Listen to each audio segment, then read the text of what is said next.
मैं आपसे पूछना चाहता हूं, महाभारत का युद्ध किसकी गलती से हुआ? किसकी गलती से हुआ? दुर्योधन की गलती से? अरे बोलो ना, कि द्रौपदी की गलती से? लड़ाई झगड़े कहाँ नहीं होते, ताने बाने कहाँ नहीं होते? ऐसा कौन सा घर है जिस घर में झगड़े नहीं होते? और याद रखना, झगड़े के मूल में कहीं न कहीं बड़े ही होते हैं। आप कहोगे गुरुजी ऐसा क्यों कह रहे हैं? याद रखिए, ऐसा कौन सा घर है जिस घर में झगड़ा नहीं होता? पर झगड़े को निपटाने का काम, झगड़े को समाप्त करने का काम तो घर के श्रेष्ठ लोगों को ही करना चाहिए सज्जनों। अगर बच्चे झगड़ रहे हों तो ये बड़े लोगों की जिम्मेदारी है कि वो बच्चों को बिठा के समझाएं, 4 प्रकार से समझाएं, साम दाम दंड भेद, कैसे भी करके समझा बुझा करके उनको शांत करें। ये बड़े लोगों की जिम्मेदारी है। छोटों का काम ही है झगड़ना, वो झगड़ेंगे लड़ेंगे, पर बड़े लोगों को चाहिए कि वो साम दाम दंड भेद कैसे भी करके बच्चों को समझाएं। साम यानी बैठाकर प्रेम से समझाएं, बेटा मान जाओ, ये सब ठीक नहीं है, घर में लड़ाई झगड़ा करना ठीक नहीं है। और फिर भी न माने तो दाम, कुछ पैसा रुपया देकर कहो कि भाई अब शांत रहो, हो गया ना, बस ठीक है, पकड़ो ये, अब अपनी लाइन पे चलो, तुम अपनी लाइन पे चलो। साम दाम। और फिर भी काम न बने तो दंड पे आ जाइए। याद रखिए, केले का पेड़ आप लोगों ने देखा है? केले का पेड़, एक बार केला फल जाए तो हाथ जोड़ के निवेदन करते रहिए, भैया दोबारा फल जाओ, दोबारा फल जाओ। फलने वाला है क्या? नहीं फलेगा, काटना पड़ेगा तभी वो फलेगा। दुष्ट व्यक्ति को कितना भी समझा लीजिए, जब तक उसको आप फटकार नहीं लगाएंगे तब तक लाइन पे आने वाला नहीं है। तो साम यानी सामने से बैठ के प्रेम से समझाइए, नहीं माने तो कुछ पैसा रुपया देकर समझाइए, और फिर भी न माने तो दंड पे आ जाइए, ठोक पीट के समझाइए। ठोकने पीटने का मतलब थोड़ा उसको ताड़ना दीजिए। काटई पई कदली फरही कोट जतन को सींच। महाराज, बार बार आप केले को सींचते रहो, लेकिन अगर एक बार केले ने फली दे दी तो दोबारा जब तक आप काटोगे नहीं तब तक फली देने वाली नहीं है, फली नहीं मिलेगा। ठीक ऐसे ही अगर न समझे तो फिर दंड देकर उसे समझाइए। पहले के माँ बाप बच्चों को ठोक पीट देते थे, और पहले के बच्चे भी बड़े संस्कारी होते थे। बाप का जूता खा के भी बच्चे जाके सो जाते थे। पहले बाप माता पिता चप्पल और जूता से ही ज्यादा मारते थे।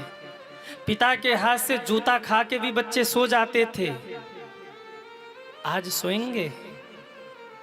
अरे बोलो ना, पुलिस वालों को बुला देंगे, 112 नंबर डायल कर देंगे, पिताजी ने मारा है हमको। क्यों? बचपन से ही संस्कार बिगाड़ा है। हमने एक बालक को देखा अपनी माँ को मार रहा है, और दादा दादी बैठ के हंस रहे, देखो अपनी माँ को मार रहा, माँ को मार रहा। आज तो अच्छा लग रहा है, कल को मारेगा तो 20 साल का हो जाएगा तब मारेगा तो 30 साल का हो जाएगा तब मारेगा तो कैसा लगेगा? अच्छा लगेगा? लेकिन बचपन में सुधारा नहीं, बचपन में उसको समझाया नहीं। तो बच्चों को समझाइए ठोक पीट कर, साम दाम दंड। और फिर भी न माने तो भेद। अगर दंड देने के बाद भी न सुधर रहा हो तो मन से उसका त्याग कर दीजिए। पूरे महाभारत में छोटों की गलती नहीं है, गलती तो बड़ों की है। सबसे बड़ा कौन है? सबसे बड़े थे पितामह भीष्म। मैं पितामह भीष्म को पूर्ण रूप से गलत नहीं कह रहा हूं, पर कहीं न कहीं गलती उनकी भी थी, जिसे नकारा नहीं जा सकता। भरे समाज में दुशासन वस्त्रों का हरण कर रहा है, द्रौपदी चिल्ला रही है, पुकार रही है, बाबा बचाओ, ये दुशासन मेरे वस्त्रों का हरण कर रहा है, और बाबा सिर नीचे करके बैठे हैं। पितामह जैसे श्रेष्ठ व्यक्ति के सामने, महापुरुष के सामने क्या द्रौपदी चीर हरण ये कृत्य ठीक था? कहिए ना, क्या पितामह भीष्म बोल सकते थे? बोल सकते थे ना, लेकिन फिर भी चुपचाप बैठे रहे। और याद रखना, पाप करने वाला जितना अपराधी होता है, पाप को देखकर चुप रहने वाला भी उतना ही बड़ा अधिकारी माना जाता है। पितामह भीष्म के हाथ में उस समय इतनी बड़ी पावर थी कि पितामह भीष्म दुर्योधन और दुशासन को दंड दे सकते थे, पर पितामह भीष्म चुप रह गए सज्जनों। और एक शक्ति नहीं, पितामह भीष्म के पास दो दो शक्तियां थीं। एक तो पितामह भीष्म के पास इच्छा मृत्यु का वरदान था, उन्हें कोई मार नहीं सकता था। और दूसरे, उनके पास ऐसे ऐसे बाण थे जिस बाणों का मुकाबला इस दुनिया में कोई नहीं कर सकता था सज्जनों।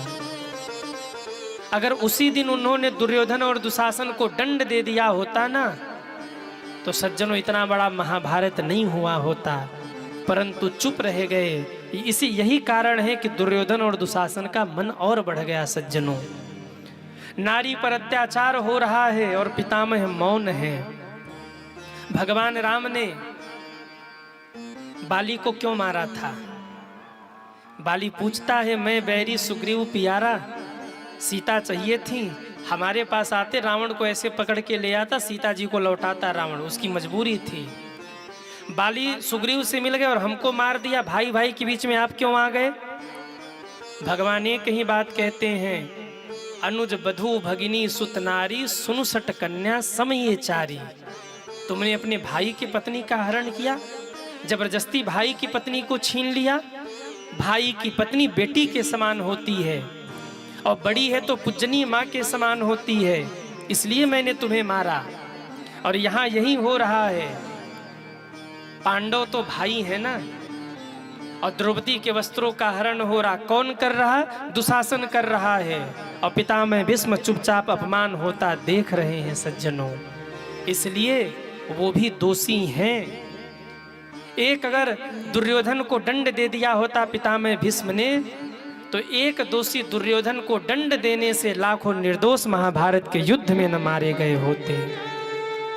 पर घर के बुजुर्गों की एक गलती, महाभारत का युद्ध हो गया, इतने लोग मारे गए सज्जनों।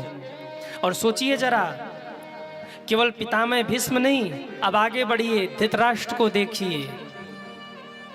आंखों से देख नहीं पा रहे, पर कानों से सुन पा रहे हैं ना। द्रौपदी चिल्ला रही है, महाराज बचाइए, दुशासन को दंड दीजिए। पर वाह रे वाह धृतराष्ट्र, चाहे एक नारी की लाज क्यों न लुट जाए, मेरे बेटे को गद्दी मिलनी चाहिए, मेरा बेटा राजा बनना चाहिए। देख नहीं पा रहा, सुन तो पा रहा था, पर धृतराष्ट्र मौन रहे। गलती धृतराष्ट्र की भी थी। अरे चाहते तो खड़े होकर कहते, दुशासन तू गलत कह रहा है, गलत कर रहा है। हिम्मत नहीं होती दुर्योधन दुशासन की, लेकिन बस बेटा राजा बन जाए इसलिए मौन रह गए। कुछ भी करे बेटा सही है मेरा। आगे बढ़िए, गांधारी माता को देखिए, पति देख नहीं पा रहा है तो खुद पट्टी बांधने की क्या जरूरत थी? कम से कम बच्चों के लिए पट्टी खोल देती, और पट्टी नहीं खोला तो उस समय पट्टी खोल देती जिस समय द्रौपदी पुकार रही थी। आकर दुशासन को 2 थप्पड़ लगाती और कहती, खबरदार तेरी भाभी है ये, पूजनिया है ये, तेरी इतनी हिम्मत, वस्त्रों का हरण कर रहा है। अगर उस दिन गांधारी ने आंखों की पट्टी खोल दी होती तो शायद इतना बड़ा महाभारत का युद्ध न हुआ होता, लेकिन नहीं खोला, पट्टी बांध करके रखा। समाज की गांधारी माताएं जब जब अत्याचार और अनाचार को देखते हुए भी आंख को बंद करेंगी, पट्टी बांधेंगी। और समाज के पितामह भीष्म लोग भी जब तक सब कुछ जान करके मौन रहेंगे, तब तक सज्जनों द्रौपदी चीरहरण होता रहेगा, बहन बेटियों की इज्जत लुटी जाती रहेगी। गांधारी बोल सकती थी, आंखों की पट्टी खोल सकती थी, डांट सकती थी कि खबरदार, जो हाथ भी लगाया तुमने द्रौपदी को, लेकिन मौन रही। और वाहरे पुत्र मोह, पट्टी कब खोला? पट्टी कब खोला? जब महाभारत का युद्ध अंत होने लगा। 99 तो मारे गए, एक बचा है, इसी को बचा लूं। कहा पुत्र नग्न अवस्था में स्नान करके आओ, पहली बार मैं पट्टी खोलूंगी और तुम्हें ऊपर से नीचे तक देखूंगी, शक्तिपात करूंगी, तुम्हारा शरीर वज्र के समान हो जाएगा। भगवान ने कहा वाह माँ वाह। उस समय पट्टी नहीं खोला जब एक स्त्री की इज्जत लुटी जा रही थी, आज पट्टी खोल रही हो बेटे को बचाने के लिए। भगवान ने लीला कर दिया। दुर्योधन के सामने उस समय है जिस समय दुर्योधन शिविर के पास पहुंच गया था। दुर्योधन सकुचा गया। भगवान हंस के बोले अरे अरे हस्तिनापुर के युवराज नग्न अवस्था में कहाँ जा रहे हैं आप? उसने कहा माँ ने बुलाया है, हमें अमर कर देंगी, वज्र के समान कर देंगी। भगवान बोले अरे शर्म करो शर्म, माँ है तुम्हारी, कम से कम एक केले का पत्ता तो लपेट लो शरीर पर। आहा, केले का पत्ता लपेट कर पहुंचा। गांधारी ने देखा तो पूरा शरीर वज्र का हुआ, पर सज्जनों केले का पत्ता जिस भाग में लपेटा था वो स्थान सज्जनों वज्र के समान नहीं हुआ। और वहीं जांघाओं पर प्रहार किया था भीम ने, जो स्थान वज्र के समान कठोर नहीं बन पाया था। मेरे कहने का मतलब ये जो पट्टी आज इन्होंने खोला है, अगर यही पट्टी पहले ही खोल दिया होता तो शायद इतना बड़ा महाभारत का युद्ध नहीं हुआ होता। लेकिन मौन रही, चुप रही, बोली नहीं। उस पूरे परिवार के बीच में, सभा के बीच में द्रौपदी चीरहरण हो रहा है और पूरा परिवार मौन है। एक विदुर जी बोले तो उन्हें डांट फटकार करके चुप करा दिया गया। दुर्योधन की गलती नहीं है, दुर्योधन गलत नहीं था, लेकिन बचपन से उसे डांटा नहीं गया, फटकारा नहीं गया। लाडला है, लाडला है, लाडला ने करामात कर दिया। अब करो, अब करो दुलार। इतने बड़े महाभारत के युद्ध में सबको मरवा दिया, खुद भी मर गया, सबका अंत करा दिया इसने। क्यों? लाडला है, लाडला है, बने रहो लाडला।